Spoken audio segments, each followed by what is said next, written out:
Vamos a seguir escuchando voces, en este caso la de Héctor Shalom, titular del Centro Ana Frank en la Argentina, que estuvo reflexionando y queríamos charlar con él sobre este tema, sobre el impacto que generan los discursos de odio. ¿Cómo está, Héctor? Gracias por recibirnos. Gracias a ustedes por interesarse en la opinión del Centro Ana Frank. Bueno, es importante pensar esto, ¿no? Pensar el discurso, pensar el voltaje de violencia que nos permitimos a diario. Sí, para nosotros el concepto de discurso de odio tiene que ver directamente con la incitación al acto de violencia.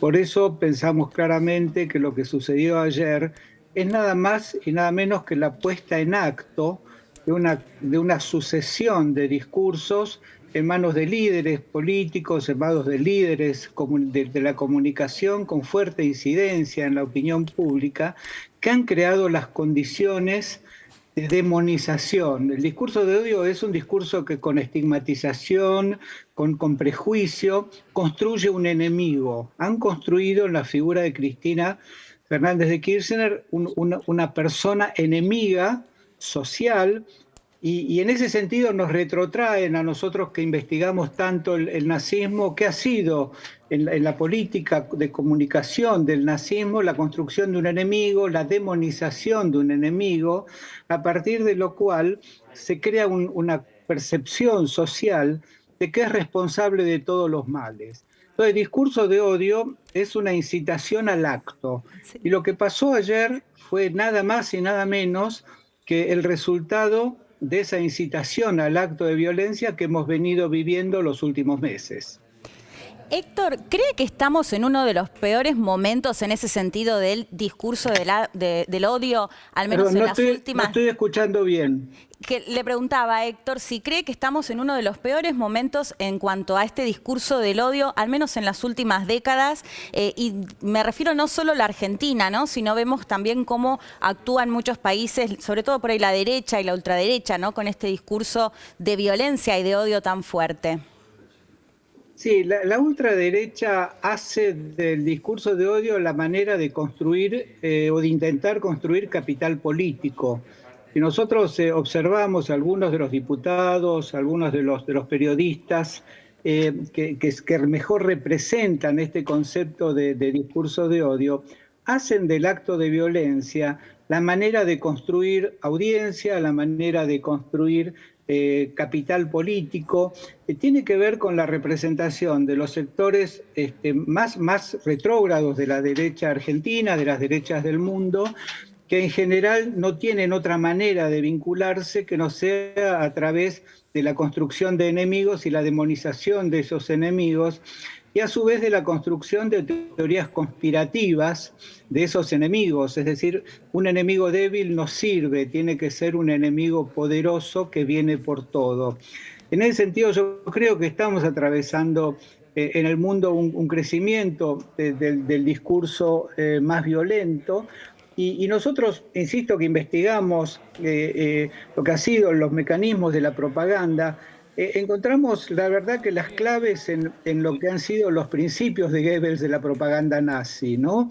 Ideas simples, contundentes, repetidas, construir un enemigo único, demonizar a ese enemigo, construir una percepción social de que ese enemigo es el responsable de todos los males, a partir de lo cual buscarlo, encerrarlo, aniquilarlo, matarlo, es una consecuencia casi natural, con la ilusión de que con esa desaparición van a desaparecer todos los males. Héctor, esto lo hemos entendido, sí.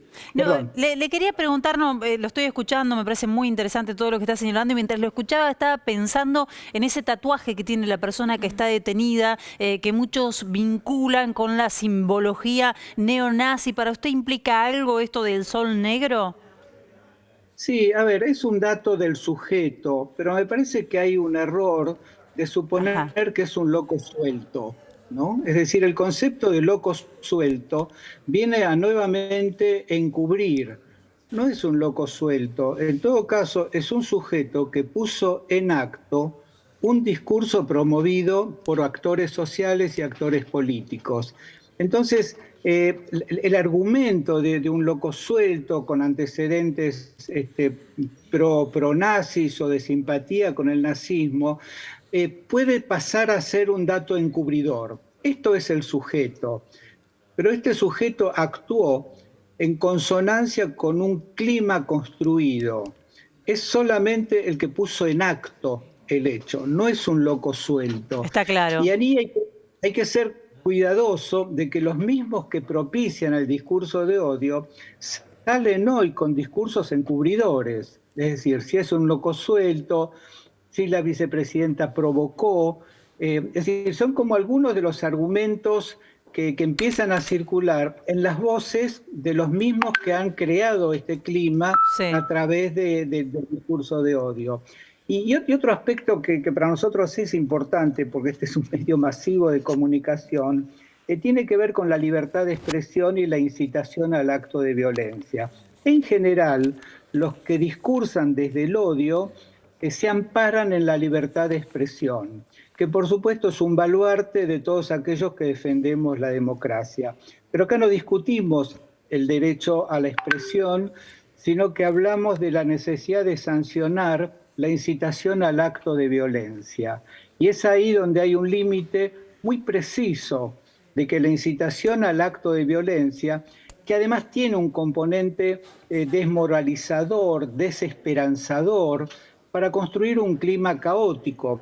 Las derechas más contundentes de los países europeos y también de los latinoamericanos no tienen raíces democráticas. Es decir, acceder al poder, cualquiera sea la forma, es su vocación. Entonces hay también un riesgo de quedar atrapados en que en nuestra defensa de la libertad de expresión estemos ayudando a banalizar lo que es la incitación al acto de violencia.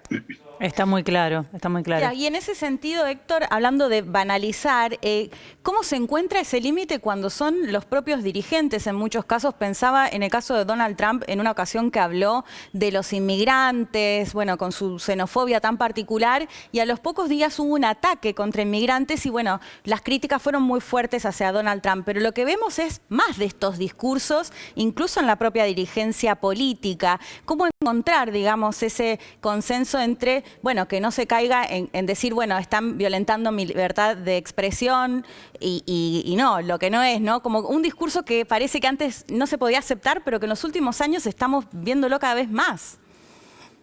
Bueno, la experiencia Trump es una experiencia clara, un discurso que convoca al acto, después deviene en acto. Esto creo que la secuencia es lógica.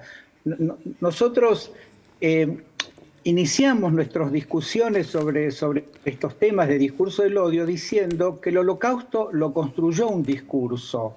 No hubiera sido posible generar tanto respaldo social a los genocidas en el Holocausto si no hubiera estado precedida por un discurso de odio, un discurso demonizador. En ese sentido, el discurso no es inocente, el discurso es un constructor de pensamiento. Cuando hablamos de discursos de odio, necesitamos pensarlos básicamente en personas con alta influencia en la opinión pública. Digamos, no es lo mismo lo que pueda decir alguien discutiendo con otro en un bar de lo que puede decir un líder político o un comunicador público. Entonces, de lo que estamos hablando es de cómo ese discurso construye una percepción social de un sujeto, de un grupo, cómo este proceso demonizador termina siendo una convocatoria al acto. Y siempre hay algunos sujetos que van a llevar esta situación al acto concreto.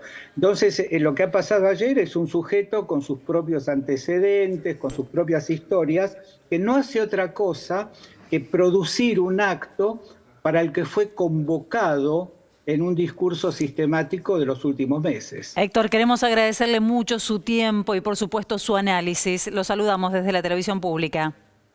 Gracias a ustedes. Héctor Shalom es el titular de la Casa Ana Frank aquí en Argentina. Además, es licenciado en psicología y psicoanalista.